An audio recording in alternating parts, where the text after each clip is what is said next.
Is our tested friend during our liberation war. They supported us. Not only that, after 75, when we father, mother, brothers, everybody, only we two survived. So they gave me shelter. Sheikh Hasina পালিয়ে গেছে, শেখ হাসিনা নাই, শেখ হাসিনা চলে গেছে, শেখ হাসিনা পালায়। এটা আমার বাপের দেশ। তিলে তিলে কষ্ট করে এই দেশ গঠন করেছি। এত সহজে পালিয়ে যাওয়ার পাত্র কিন্তু শেখ হাসিনা নয়।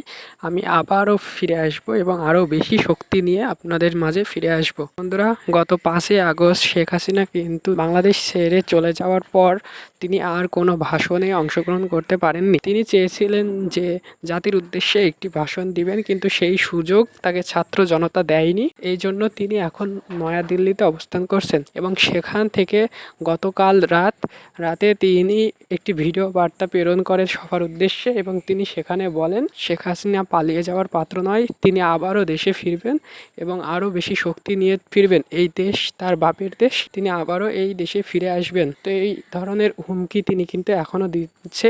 দেখাই যাক পরবর্তীতে তিনি এই দেশে আবারও ফিরতে পারেন কিনা এবং তিনি যা বলছেন সেই ভিডিও বার্তাতে তিনি সেই কথা রাখতে পারেন কিনা। তো বন্ধুরা, এতক্ষণ দেখছিলেন শেখ হাসিনাকে নিয়ে আজকের আপডেট।